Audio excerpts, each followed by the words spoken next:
Welcome to the Hanford Dixon Show. I'm Gabriella Cruz alongside the top dog. And, of course, shout out to our trusty producer, Pat. Yeah, my man. I gotta get a little higher of a bark. Well, it's so toasty in studio, so we've got like the fans out. We're all grinding it out today. Hanford's in his shorts. No slip-ons though. That's a shocker. No flip-flops with the shorts. No Tommy Bahama. I do not have shorts on. I have my jeans on, so don't you even try it. It's okay to be dressed down, bud. I mean, I got the yoga pants on.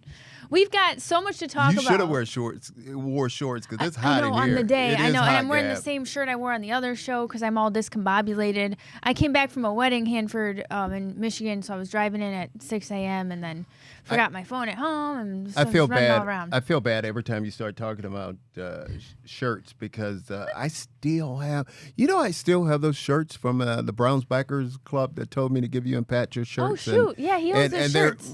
And you could tell they're still in the package.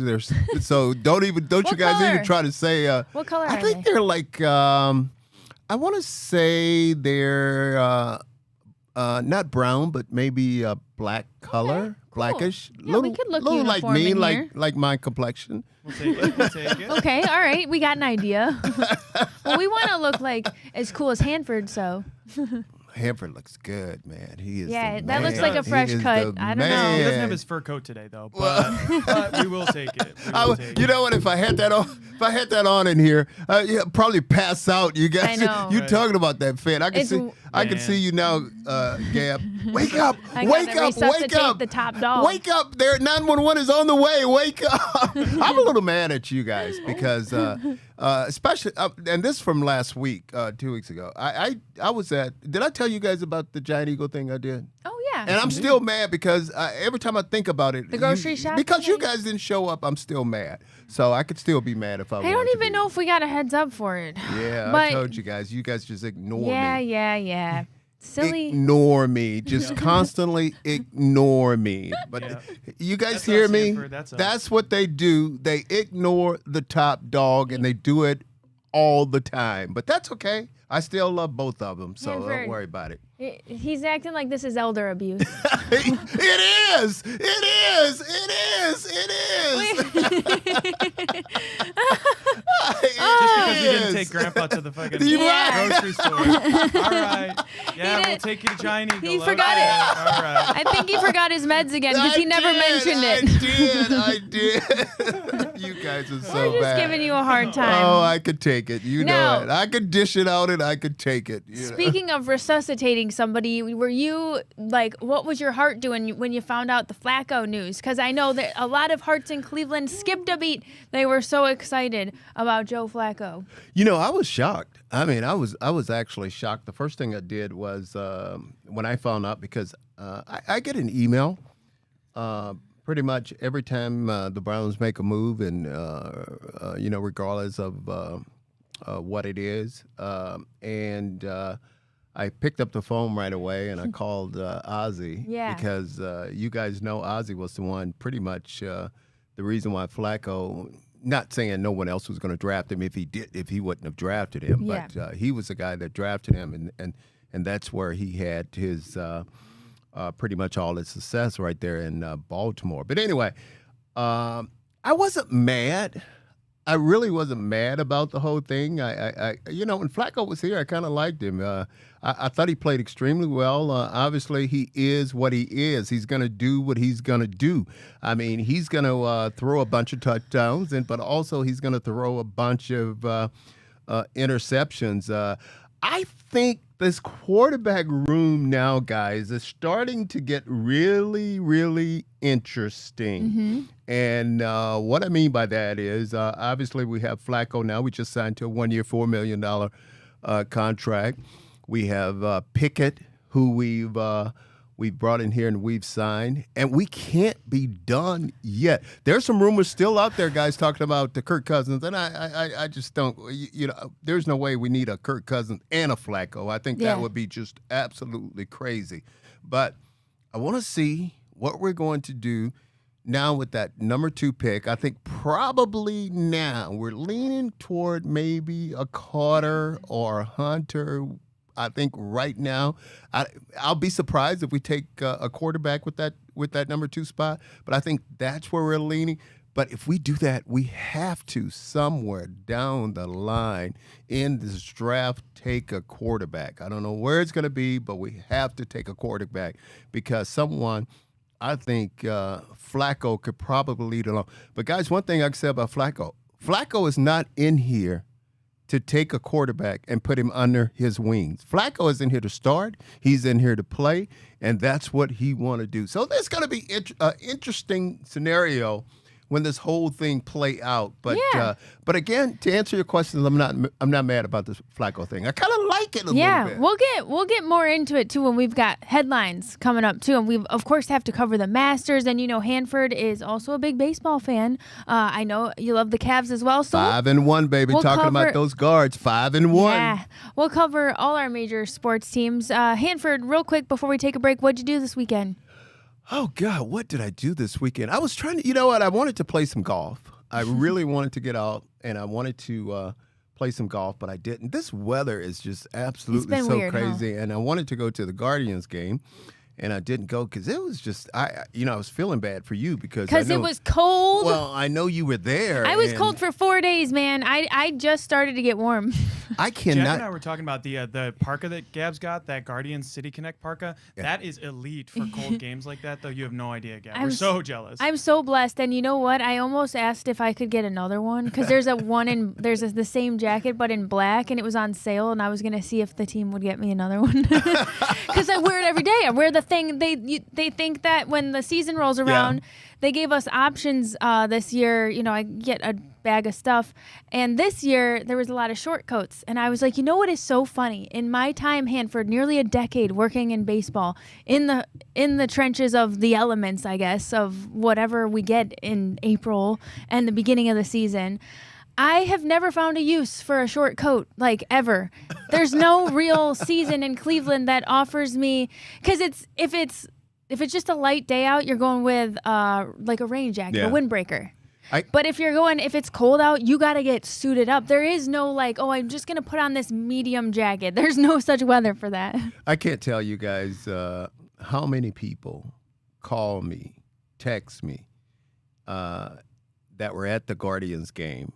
And the first thing they tell me, Gab is at the game. And I said, oh, okay. I already know you're at the game because obviously you work the game. And I said, well, go up to her and give her a hard time and just say hi and tell her I told you to.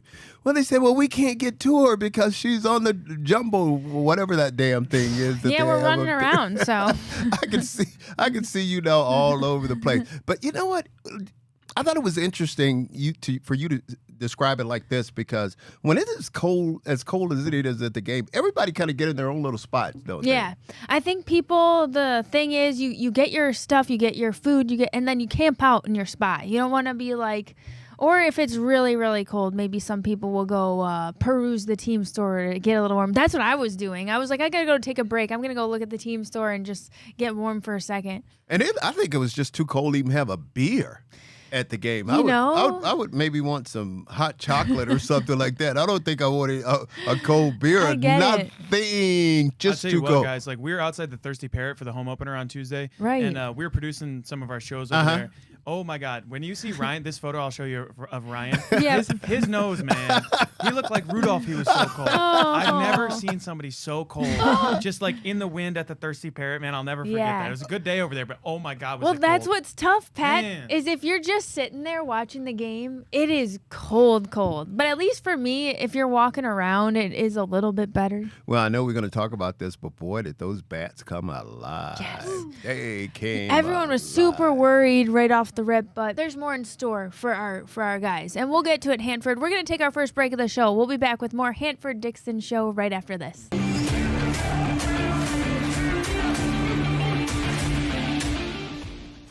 Welcome back to the Hanford Dixon Show. It's time for our Browns headlines brought to you by our friends at Northeast Factory Direct. It's patio season, everybody, and Northeast Factory Direct has everything you need to turn your backyard into the ultimate hangout spot. We're talking about beautiful outdoor sectionals, dining sets, sofas, swivel chairs, fire pit tables, you name it. Stylish, durable, and super comfortable. As we both know, Hanford, Northeast Factory Direct works directly with manufacturers, so you get incredible quality at a way better price than those big fancy box stores. No middleman, no markups, just serious savings. You can shop online at northeastfactorydirect.com or visit them in their stores. We've been to the Cleveland one. There's also Euclid, Macedonia, North Canton. And don't forget to ask about that Hanford Dixon bonus to get you a little deal. Well, you know, bonus special, you know, whatever you want to call it. But I was good. I thought it was funny. You talking? Obviously, we're talking about Northeast Factory Direct, and is it okay to talk about Browns Nation? What they did? Browns Nation picked up one of our stories. Yes. And when we were talking about, I think we're headed that way, Nick Chubb. One of your clips about re-signing Nick Chubb. Right. And my whole point in mentioning this was. They had the Northeast Factory logo right on the clip. Yeah, right there on the clip. And I said, shout out to our friends at Northeast Factory Direct and Browns Nation. Thanks for reposting. They love you, Hanford. You get reposted. I know they have billboards all over the place, but I think I saw his face on one before I got off the billboard freeway. game. right before I got off the freeway. Yet. That's right. But there's Alex on a big billboard coming down the shoreway. Yeah, he's right in front of Huntington Bank Field, by the way, which they're putting the name on. Our guy Matt Fontana here on the Big Play Sports Network, he was driving by the other day when it just said Field, which is so funny to me. Like, people are driving by as the signs come on, and it's just Ton Field or Hunt Field. You know what I mean? Like, it's so funny that the First Energy's finally coming down, thank God, and Huntington Bank Field is going up. And guys, Flacco Field has a nice ring to it. Yeah, I kind of like that too. Well, alliteration. It looks like that we're probably going to. I know we're not going to get into this right now, but probably move to Brook Park somewhere down the line because it's looking like getting a step closer to that happening there. Yep. Other Browns moves. How about this? Because we'll get into Flacco, but real quick, Browns, they signed this defensive end that you know, Julian, and it's pronounced Okwara. That was close enough. Akara, something like that. Okwara. Yeah. I'm doing the in parentheses. Yeah. Doing my best. They were like the dashes. Some of these names just absolutely drive you crazy. Unrestricted free agent. This is he's in his 6th NFL season out of Notre Dame. Yeah, he's coming from the Cardinals, guys. So. And I think he had, looking at some of his stats, I know he had 1 sack last year, but obviously they must see something in this young kid where they could, bring him in. I know this is his 6th season in the league, but maybe develop him a little bit more. So welcome. We're happy to have him. Right. And the good thing about it, we got him earlier so he can come on and adjust to the team and learn pretty much everything about the Cleveland Browns. 13 games with the Cardinals last season and 18 tackles, 1 sack. One sack. So cool. Welcome, big dog. We're happy to have you. Welcome to the Dog Pound. And I'm sure we'll be seeing a lot more of you and talking a lot more about you as they get closer to the start of the season. Yes, sir. Okay, back to Flacco real quick, Hanford, because I know you touched on this a little bit, but who do you think benefits the most from this signing? You know what? It's I think it gives the Browns give us a little more cushion. And what I mean by that is the only quarterback really, guys, before the signing was Pickett. I mean, he was the only quarterback that pretty much we had in the room. And now that we have Flacco, we know we have a guy that we can count on to go in right now, and he can start from day one. He could be that starter with this team. And then we can maybe concentrate on some other needs that we need to do, like I talked about, maybe a Carter, for him to play opposite of Myles Garrett. Can you imagine, though, guys, on this team being a defensive back and having those two guys rushing the quarterback? Oh, my God. Boy, they'll make a lot of players all-pro. Yeah. I guarantee a lot of cornerbacks all-pro. Greg Newsome, who is still with us. I don't know. It's going to be interesting to see what's going to happen with him because, boy, he's due a lot of money this year. And I don't know, for them to pay him the type of money that he's due, and he's not even starting. I mean, he's a nickel corner, but he's still not that starting cornerback. So I think they would probably draft a Hunter or a Carter and put those guys in there, and whoever we draft though at that number 2 spot, they're gonna have to start like right away. But Flacco is a guy that can give us some flexibility because we know. But again, I've said it and I'll say it again. He's gonna throw them 2, and he's gonna throw 2 for us. But let's just hope that he can minimize the mistakes that he make. And just get this thing going in the right way. But I'm not opposed to the move. I was kind of happy, kind of relieved a little bit because I think they showed their hand. I think a little bit for this upcoming draft. But then again, you never know. Yeah. Once draft day start, you never know what's going to happen. I mean, it depends on who take who. It could throw the whole draft off, and then everybody is not drafting who they thought they were going to get. Right. But that's the good thing about the NFL draft. And I think it's going to be at Green Bay this year in Wisconsin. Yes, it's going to be in Wisconsin this year. So this is the first time I believe that it's on an NFL field. It's actually in Lambeau Field. Oh, really? That's gonna be really cool. Yeah, I believe so. Don't fact check me on that. But guys, the interesting thing to me with the Flacco thing is that it correlates so closely with Ken Dorsey being fired as offensive coordinator as well. He was hired January 28th, 2024. So the Browns had their worst offensive season in quite a long time with Ken Dorsey. Joe Flacco wasn't the quarterback. Yeah. So in 2023, we had a different OC. We have a completely different – they're trying to bring it back for 2023. Well, that's the season that we had that made the playoffs. Yeah, it ended in a terrible way, but Joe Flacco brings me a lot of hope for this season. Well, I told you guys Ken Dorsey's problem. Ken Dorsey was in trouble as soon as terrible. As soon as he said that he would midway through the season that he would accept the play calling duties, and I'm saying, man, there is no way I would do that. Sounds like my scapegoat. It sounds like my little I sound just like my little 2-year-old grandson when he says no, Paul, no, and he has a little face when I want him to do something. But guys, when Stefanski came to him and said halfway through the season that I want you to take over the play calling duties, he should have told him, hell no, because it was a disaster then, and it ended up being a disaster. And look what happened. He was the guy that took the fall for this whole thing. An invitation to be axed almost. Well, how about this? There's been some debate online whether or not Joe would be a good mentor for a rookie quarterback. What do you think? I think he can be if he wanted to be, but I don't think that's his personality. I don't think he even at 41, this guy is competitive and he is, and he's coming here, and I'm not saying this bad for Joe Flacco. I like Joe Flacco.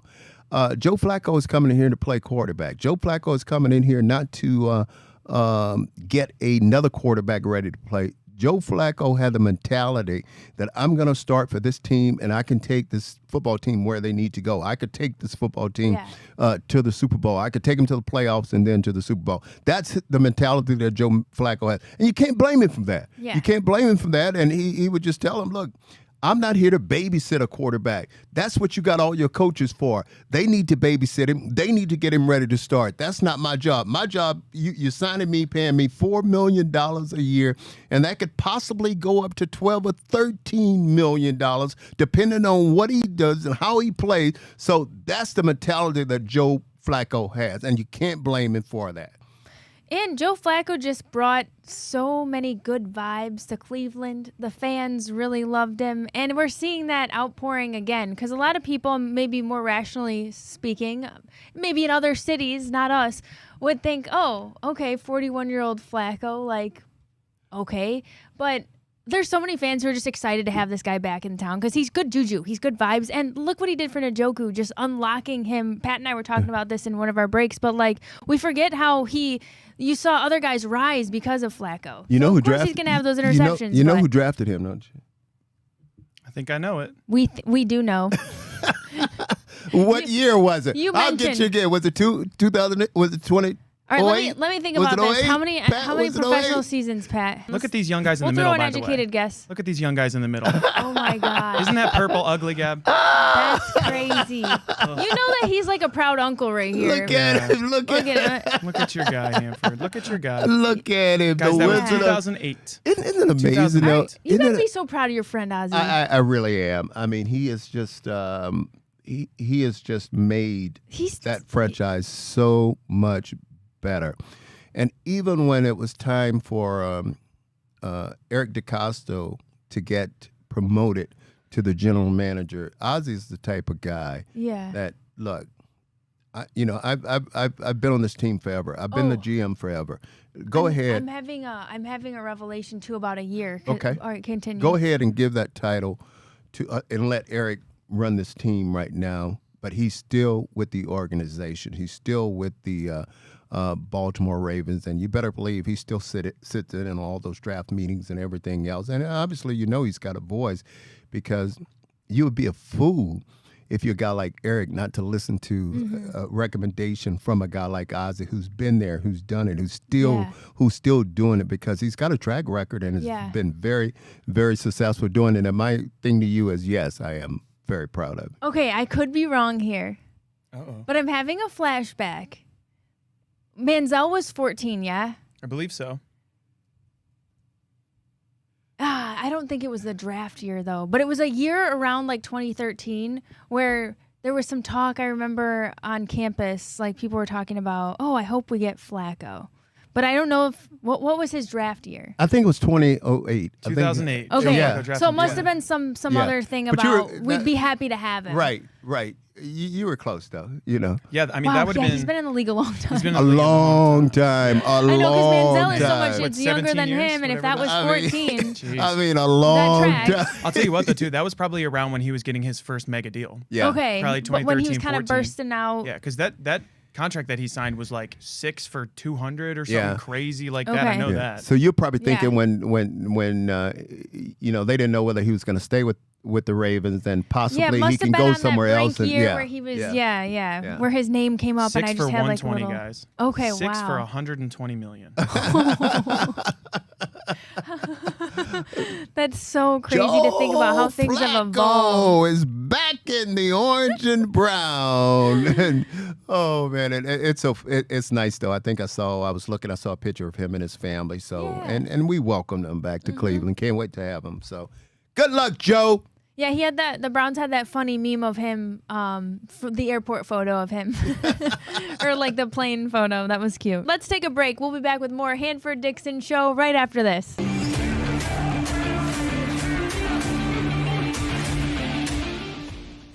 Welcome back to the Hanford Dixon Show. It is time to go around the AFC North. This is brought to you by our friends at Garage Beer. Just a reminder, Garage Beer comes in 2 flavors. We've got the classic light lager and lime. No frills, no bitterness, no IPAs. It's just beer-flavored beer. Find local retailers who sell Garage Beer near you by visiting drinkgaragebeer.com. Okay, Hanford, the TJ Watt trade rumors. He's been posting some cryptic things online. He's got the peace sign at Pittsburgh Stadium. He'll be 31 in October. I think Pittsburgh would be absolutely crazy to get rid of this guy or to maybe trade this guy, because he's the heart and soul of their defense. He's like the Myles Garrett of the Pittsburgh defense, because Myles Garrett is obviously our heart and soul of the defense. But when you look at Pittsburgh, I think right now they're drafting 21st. I think they have the 21st pick, and one thing to keep in mind, guys, I've heard some people mention that maybe they would try to trade T.J. Watt and to maybe move up to get a quarterback. Okay. Because we know they need a quarterback. Also, there's 2 teams in the AFC North that really need a quarterback, talking about Pittsburgh and us. But keep in mind now that the Steelers do not have a second-round pick. Right. Because what they did was when they brought in DK Metcalf, that got rid of their second-round pick. So the guys that they're looking at, I think it's going to be interesting to see if Sanders is going to be there. If what's the kid out of Ole Miss? Dart, is that his name? Jackson Dart. Yep. If Dart's going to be there, I think those are the 2 guys that they're pretty much got their hearts in them. But I'll say this: it would actually surprise me if Tomlin trade of T.J. Watt, because I'm telling you, Maybe again, he's just doing a little bit of the Myles Garrett, like they're trying to negotiate and. Well, we I know. heard that there's something said that he might be asking for more money than. No question, Gab. He's going into the last year of his contract, and those guys are not stupid. I mean, they see the money that Myles Garrett got, right. And Myles Garrett, what he did was he set the bar high for a guy like T.J. Watt and guys of that nature. So Pittsburgh is going to have to do something to make this guy happy, because you don't want to go into the season with a mad T.J. Watt. For sure. Because he could hold out and everything like that too, but he also, it's one thing to see the Myles Garrett money, but it's another thing to see $150 million for a wide receiver to bring him in, You're not keeping your own guys and giving them money first, right. But you'll bring in a wide receiver like that. Yeah, and if you look here, guys, this is what he posted on Instagram. Just a little peace sign. It was literally presented without comment. Yeah. That's all it was. It was just a peace sign. Whoa. You don't post cryptic stuff like that if you're happy. And he's trying to send a message not just to us, but the organization. Hey, you know what's funny? All the comments that everyone is making on that little peace sign, he is not. He's not really commenting on the whole thing, because some people are saying, "Hey, he want out of here. Peace out. I'm gone. I'm out of here." It's just funny to watch something like that. But again, don't you mess with T.J. Watt. I mean, you got to keep him there. I mean, this kid, his motor never stops. It's like never stopped. You're not going to see him going around the NFL draft like Myles did, though. You're not going to see him parading around. He knows what he's worth, honestly, as well, too. Just he needs to get paid. That's what he thinks. And they got to find a way. Yep. They got to find a way to get it done. I mean, if you're an owner in the National Football League, you're not going to tell me you don't have money. I mean, you're making money. You have to find a way to keep guys like T.J. Watt, and you have to keep him happy, especially if he's going into the last year of his contract. Right. In a Steelers uniform in his career, he's been named to 7 Pro Bowls, 4 first-team All-Pros, and, of course, was the 2021 Defensive Player of the Year. So, I mean, I know he wants what he's due. Well, yeah, and I mean, there's another guy you were just talking to me about in the AFC North. I mean, another team that you were telling me about, the Bengals. Oh, the Bengals. Spending a lot of money on their offense. Well, they did, and I agree with you, because what they did was they went ahead and they gave those 2 wide receivers all that money, and they have the same type of situation right there with Trey Hendrickson. This guy, let me tell you something. He want his money, and he want it now. He's coming out now. See, he's not being silent. He has come out. Mike Brown, who is the owner of the Cincinnati Bengals, Trey has come out and said he's not happy. He's not happy with him. He's not happy with them. Let me tell you some teams that are looking at possibly that would be a great fit for him. I think the Eagles will possibly be a great fit for him. I think the Buffalo Bills would be a great fit for him. And also the Kansas City Chiefs guys would be a great fit for this guy. So I think they are crazy, because all these teams, they're watching that scenario, trying to see how it's going to develop and what's going to happen with the Cincinnati Bengals. And I think they're probably watching both of those guys, talking about Trey and also in Cincinnati. But I think Cincinnati is more inclined to try to make a trade or something than the Pittsburgh Steelers. I guarantee you, Mike Tomlin, I think, is going to try to do everything that is possible to try to keep T.J. Watt. But I don't know, that relationship with Trey Hendrickson, because when you start calling out the owner's name, that's heavy. That takes a lot of stones. That takes a lot of stuff. Crazy, because that's the guy who's got to write that check and sign that big check. You got to think about how much Mike Tomlin has dealt with in the past. Antonio Brown, Le'Veon Bell, Ben Roethlisberger. Right? They had some crazy people on the defense, but I don't know. J.J. Watt's a lot. You'd think he's.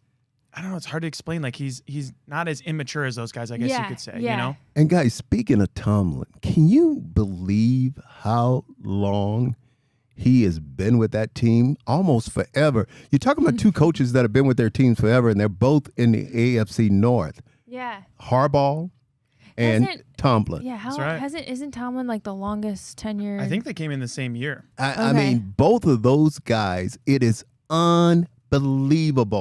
Because you don't see that today. I mean, you watch a team when they're not doing well, or they appear to not be doing well. These damn owners, boy, they will get rid of you. He is. Mike Tomlin is the NFL's longest tenured head coach. Guess how many seasons? I don't. Didn't they win it in 2004 or something like that? The Super Bowl. How many, Gab? How many? 21. That's my guess. 21 seasons. 18 seasons. 18. That's a long time today to be in. What about Harbaugh? Harbaugh's got to be right behind him. He's 17 years. That's what I was going to say. Right. He's got to. He's got to be right behind him because again, those two guys. Andy Reid 12. Wow. Well, Andy Reid do what he want to do. You know what I mean? You don't mess with Andy Reid. When you won many Super Bowls, right. Andy Reid, you can do whatever you want. You can eat whatever you want. Yeah. My last question for you guys, though, and we'll wrap it here, but do you think they're waiting for Aaron Rodgers? Do you think that's why the Steelers aren't committing to T.J. Watt, really, to give him an extension yet? Do you think they're waiting on Aaron Rodgers right now? Yeah. What do you think? You never know. You know what? They shouldn't. I would love. If there's a place for Aaron Rodgers to go, let him go to the Steelers. Go ahead and go to the Steelers. Yeah. I don't think Aaron Rodgers want to know what what Aaron Rodgers wanted to do. But go ahead, go to the Steelers. We don't. I would much rather see them with a guy like Aaron Rodgers than to see them stumble upon one of these new quarterbacks coming out and hit on him. That's the last thing I would like to see because, I laugh and I joke and I talk about Jalen Milrose. Guys, let me tell you something. A guy like Jalen Milrose, because when you look at, there's a couple of quarterbacks that come to mind. When they first came out, these guys were not, they couldn't, they can run, but they couldn't throw the football. Jalen Milrose ran a 4.3 something 40. I'm telling you, and he'll learn how to throw the football. So we'll see. We'll see. Thanks again to our friends at Garage Beer. Go grab some today. We'll be back with more Hanford Dixon Show right after this.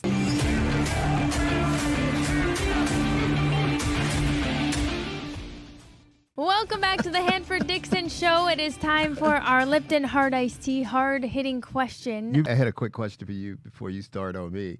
Did you watch that game yesterday? I thought it was the greatest basketball game with the L.A. Clippers and the Golden State Warriors. Oh, you know what? I didn't watch that. It was a great game, and because it had playoffs implications all over it. And I know the Lakers, LeBron and the Lakers were sitting there and they were watching that game because what would have happened is LeBron, they would have had if Golden State would have won, then they would have had to play Golden State.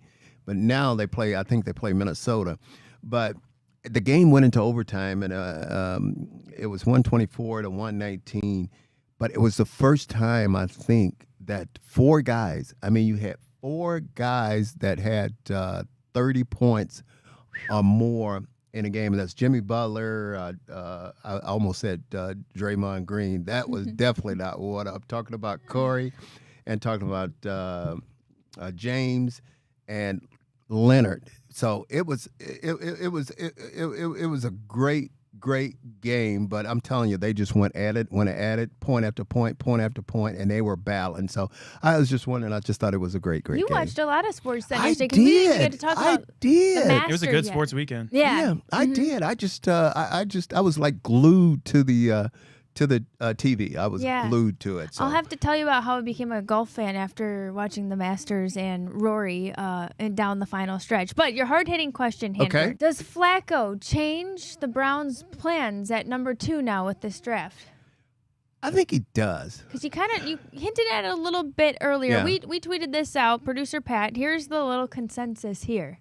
Yeah, it's still early, guys. There's only 103 votes in. It's been posted for about an hour and a half here, but no actually wins 54.4%. So kind of interesting that no would be leading. I think it certainly does. I think it does. How could it not? I think if they're not really happy with one of those quarterbacks, I think then they can take the next available player, best player, at number 2. Yeah. And which would be Carter or Hunter compared to what everybody's saying. But it still would not bother me, even though we signed Flacco, if we take one of those quarterbacks with that number 2 pick. Because I don't care what people are saying. People are saying Sanders is dropping way down, his value is way down, and normally those guys that you think are going to be the starting quarterback are the guys that's going to hit in the National Football League. It doesn't happen because look at it. And again, I know this. I'm going all. You guys are going to say I'm losing my mind. But Tom Brady, for instance. Yeah. I mean, look at Tom Brady. Look at quarterbacks like that. Some of those guys, man, they're you could steal some of those guys, and they turn out to be really good quarterbacks. So I don't know though, but I would say it gives us a lot of more flexibility of what we can do and how we can handle this draft. And Pat, you definitely think though we'd still be interested in a quarterback? Oh, certainly, guys. Yeah, we have to take a quarterback in this draft. There's no ifs, ands, or buts about it. Yeah. But I think it does change the strategy up at the top of the draft because now you don't feel compelled to reach for Shedeur Sanders. And it still is a little befuddling the Kenny Pickett move, in my opinion, because how many projects do you want? Like Jalen Milroe, Jackson Dart, I think are both very high upside. Will Howard, high upside, but definitely project type guys. So you're not compelled at 2 to pick Shedeur Sanders. It makes it, in my opinion, more likely they would trade up from 33 into the back end of the first round. So I think it definitely changes things for sure. Not necessarily drastically, because I don't think they were going to take Shedeur anyway, but I think it definitely changes their strategy. Well, and then again, I mean, you talk about Kenny Pickett. I mean, here's a guy, he was a good quarterback. He was a productive quarterback in college. And I think it all depends on who you have that's going to develop this guy, who's going to teach this guy, who's going to bring this guy along. And, who knows? This guy may surprise us because a guy like that, you kind of look at it, he's looking at it like this is his last hurrah. Hey, guys, I got to show these guys, if I'm going to stay in this league, I got to show them that I can play. I'm worthy of being an NFL quarterback. And nothing will make me happier for him to come out and play extremely well. And then there's another guy, I know you guys won't laugh at me when I call his name, Deshaun Watson, who right now I think they've lit a fire underneath him. He's trying to do everything he possibly can, heal, get well, come back and show them. Wouldn't that be something if all of a sudden, Pat, I can see the way you're looking over there. You're not falling for that one, are you? He needs to get well in many ways. Let's put it that way. Yeah. He needs to get well in many ways. Yeah. I don't know if anyone's going to be drinking too much of the Kool-Aid. Right. Yeah, I don't buy that one at all. Right. Well, I said it's a long shot now, but who knows, I mean, he might shock us. But, you can't count it out. I understand. Like, you can't write him off just But yet. I don't give a goddamn where we get him from. We need a quarterback. We need a quarterback, and we need one now. Agreed. We'll be back with more Hanford Dixon Show right after this.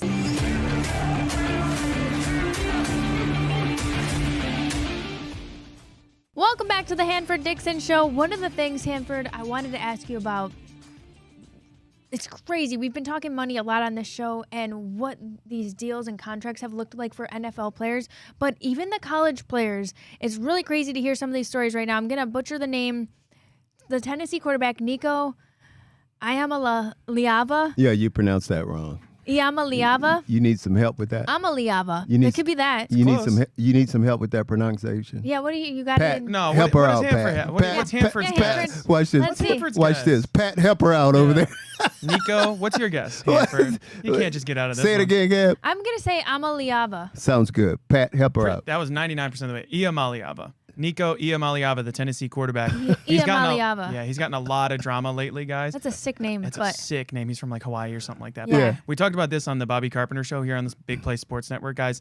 This whole story is nuts. Like, basically, the guy just quit. Yeah, he wasn't showing up to stuff. He wants more money. He's going to go to the transfer portal. And then there's reports out now, a lot of schools have spent their budget by this point. They've committed to their 2025 quarterback starter, and they've allocated the money accordingly. So it'd be kind of difficult to pivot. So we'll see if he's going to get more money or what the deal is. Because wasn't it, Pat, that he kind of demanded, like, spring ball came around and he's like, I want more. Yeah, that's exactly right. Well, you know what he's probably saying? Don't tell me you don't have the money, because I know you have the money. You know who's a big Tennessee alum? Yes, I do.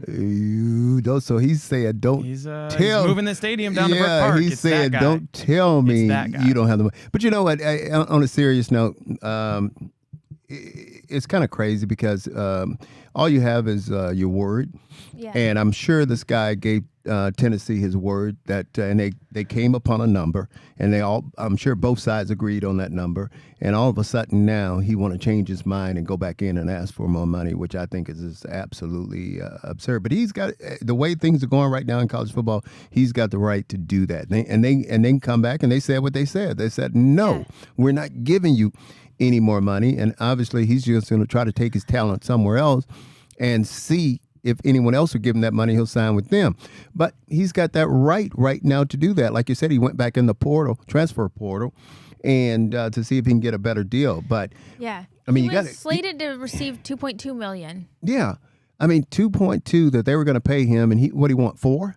I think so. Yeah, he wanted 4, and they said no. We had a deal with you. He was reportedly we had a deal with you. You agreed in principle, and the big question I have is, did they give him?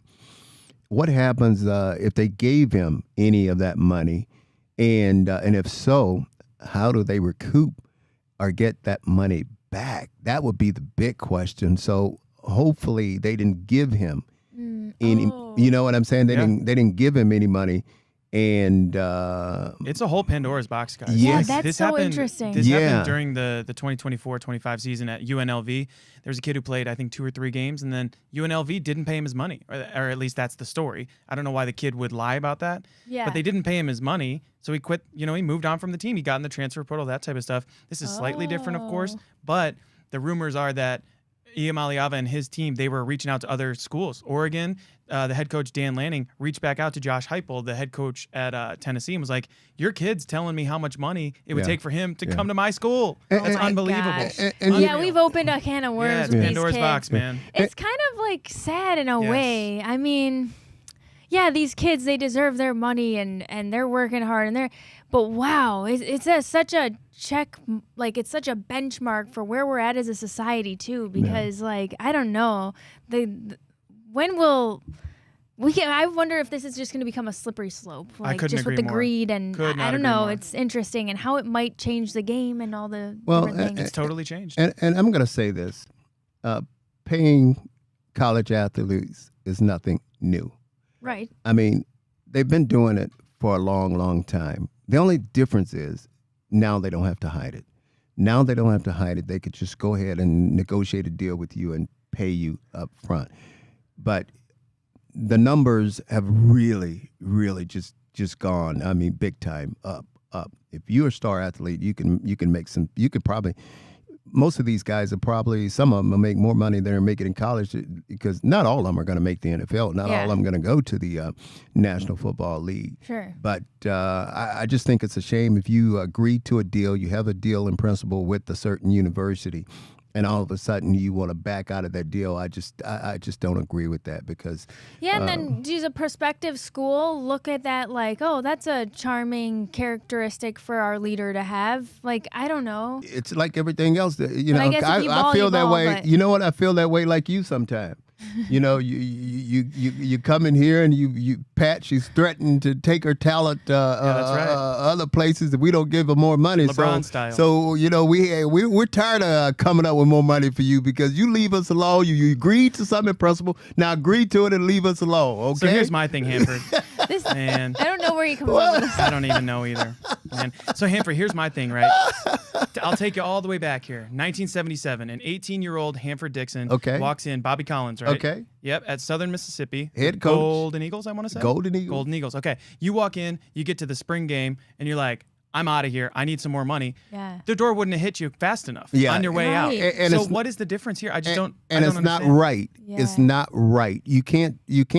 That's like you're trying to hold a gun to the university's head, saying "pay me," it's not right. You agreed to do it. You agreed to play. You guys agreed to a certain number. Now you get your butt ready and you go on out there and you play. I mean, come on. How are you going to put them in that kind of position? And they probably. What is he? Is he a quarterback or what is he? Yeah, he's a quarterback. Yeah, he's a quarterback. Yep. He's a quarterback. And he doesn't even know. We don't even know. I'm sorry, buddy. You're not good enough for anyone to really know. And he played great against Ohio State. Right. But like one game against Ohio State does not mean you're the greatest quarterback in the nation. Right. I'm sorry about it, dude. Right. I just, I feel bad for because the university, because not only is he letting the university down, he's letting his potential teammates down, because everybody's dependent on this guy to come in and he's going to be their teammate. He's going to probably compete for their.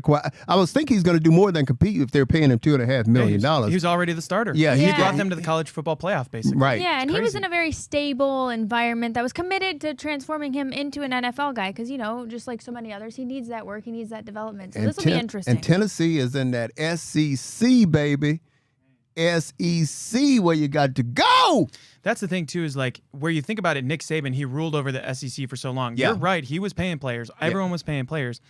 But now the pendulum has swung so far the other direction with the players having all of the control. In this day and age, really dangerous. Now, wait a minute. Now, let's go back and clarify something you said. Nick Saban never paid a player. Now, those coaches at Ohio State, now maybe the Big Ten, they would do something like that, but not in the SEC, not the secret baby. SEC. Players want to go to the SEC and play for it just nothing. Means more. It just means more down there, doesn't it? For the love of the game down there. Yeah. This guy is crazy. We're going to take a break. We'll be back with more Hanford Dixon show right after this.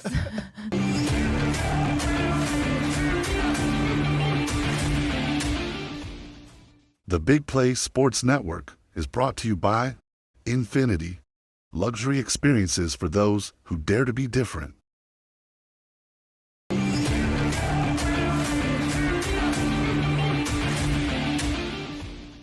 Welcome back to the Hanford Dixon show. Hanford, I have some news for you. Okay. I think I'm a golf fan now. What? Yeah, can you believe the Masters really was the first time? It's not like I haven't seen bits and pieces over the years, but this was the first time I really got captivated into this Rory story, the roller coaster that was, because, I don't know all the rules and all the little details, but just seeing him miss a couple of close shots on the green, and I'm thinking, oh my God, this guy had it in the bag, and then he doesn't, and then he comes back and he puts himself back in contention, and then he blows another one, and I'm like, oh my God, and then it's sudden death.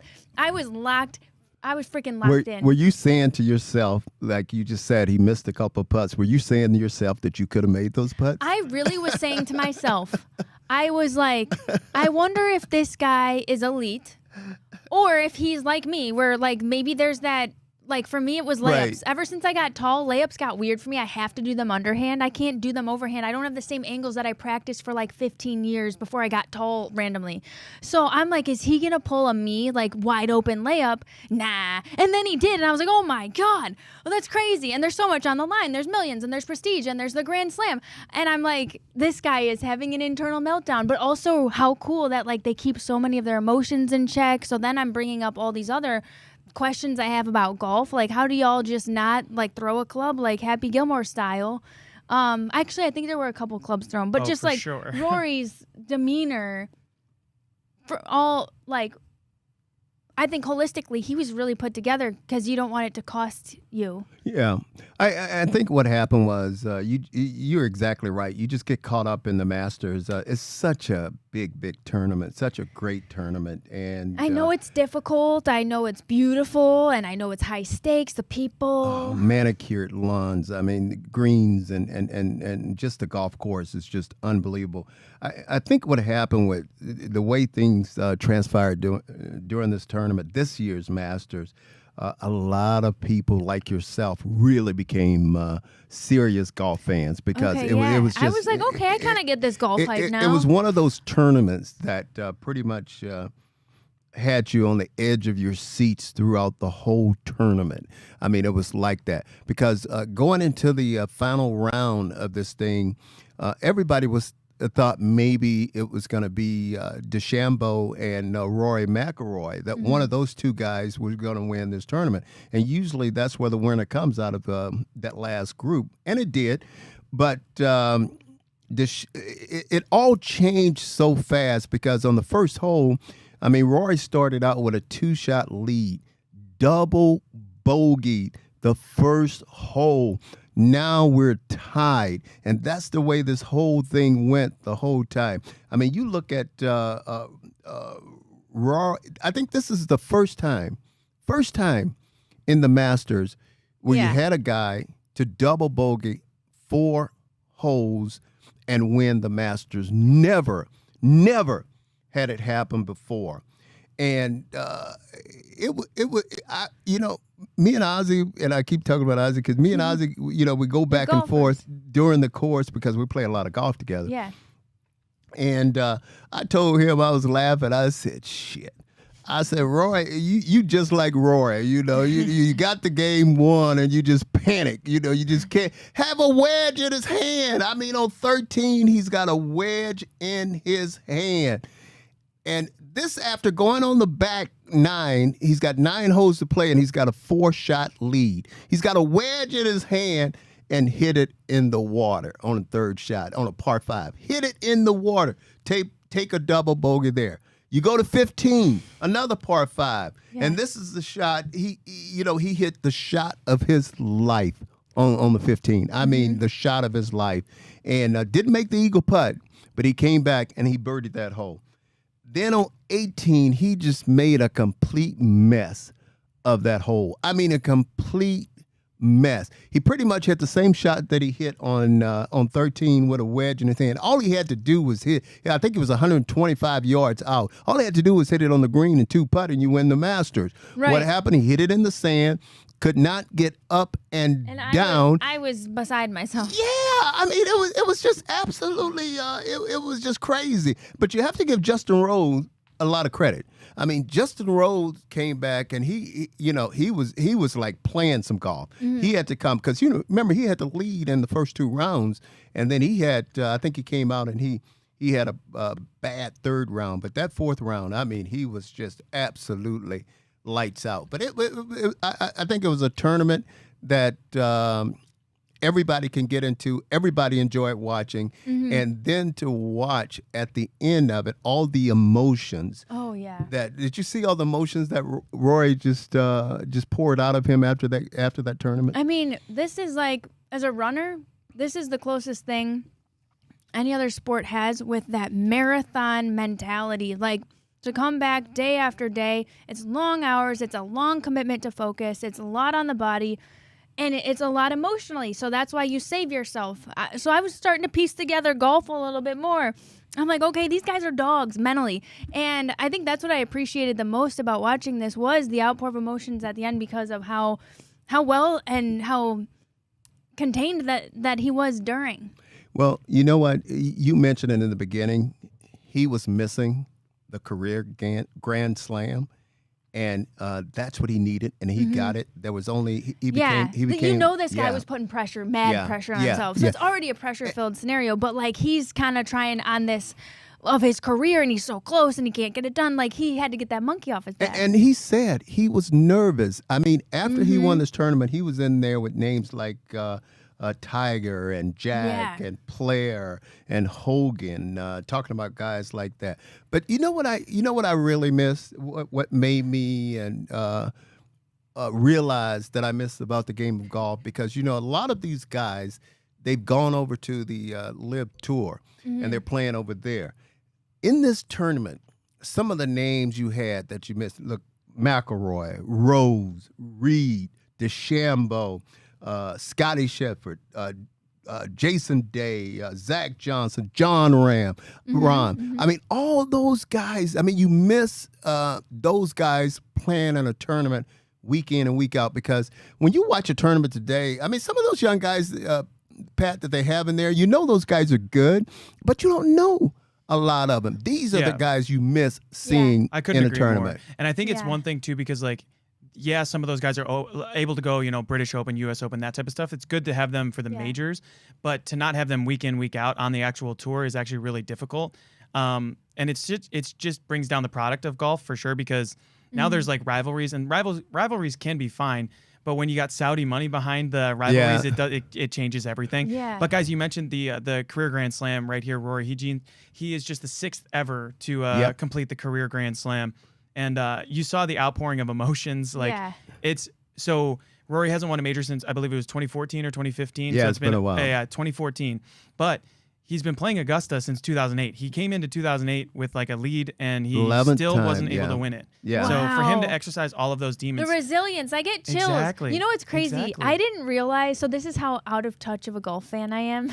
I've heard the name Rory McIlroy for like ever. I just assumed this dude was so old. Yeah, for so real. like when I saw him and they're like, he's 35, I'm like, this guy?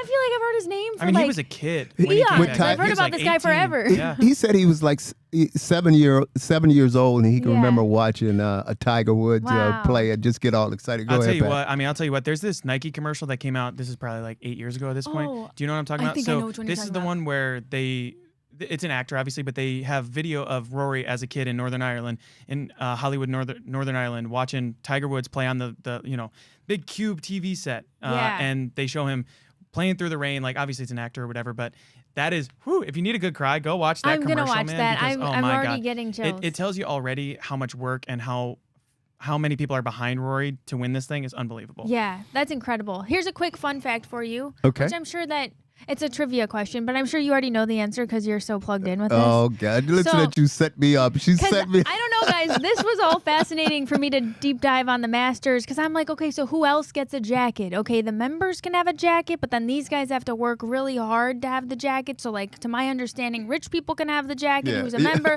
and then these dudes who've worked literally their entire lives, okay. And I had just had so many questions. I'm like, is it the same jacket? Do they get a different jacket? And then here's the one that blew my mind. So, after you win the Masters, what happens to the jacket? What happens to the jacket? Yeah, do you know what happens to the jacket? Does the person get to take the jacket home? Because I'll tell you something. No, I don't think they get to take the jacket home. I They- think the jacket stays there. Okay, first of all, isn't that weird? Yeah. It Guys, is that's weird. weird as Yeah. hell. And Yeah. actually, and I don't know if this got amended, but you can like hang on to the jacket Yeah. for a year. Yeah, Yep. yeah. And then you gotta give gotta it give it back. back, yeah. And it goes in the locker room. Yeah. I'm like, all right, this is such a weird. Like, if Alice in Wonderland was to come up with a game, it would be golf because there's just all these interesting nuances. It's already visually and mentally like. Here's what I could tell you: the Masters is the Super Bowl of golf. Yeah. And they do things their way. Yeah, it's unlike any They other don't sport. You change. don't like take the trophy for a If- year and then give it If back you to notice, the league. if you notice, there was very few commercials interruptions. They don't play that. They give you golf, and they want you to just watch golf. The Masters are. I mean, it's unbelievable. So that's kind of the thing too, is like you don't think about it, but there's no Super Bowl stadium, you know? Augusta National is every Yes. year, and it's been for Yes. 90, whatever, 100 Yeah. years. Yes. There's so The U.S. much Open, prestige, the U.S. like- Open doesn't have a home course. You know, there's no World Series stadium. Augusta is where you go for the Masters. Year after year, it's always been there, 100 whatever years. That's why there's so much prestige to it, and that's why there's so much history. So it's Yeah. you know, for all of the things golf gets wrong, this is the thing that they get perfectly correct. It's super cool to me. I finally gave golf its credit, its due credit, because I'm like, okay, the more I Now we learned have to put some about golf it- clubs in your hand. Now That's I right. need Hanford to That's teach right. me how to We gotta swing, put some baby, golf so I clubs can in your kick your hand. ass. That's it for the Hanford Dixon Show this week. We'll see you next time.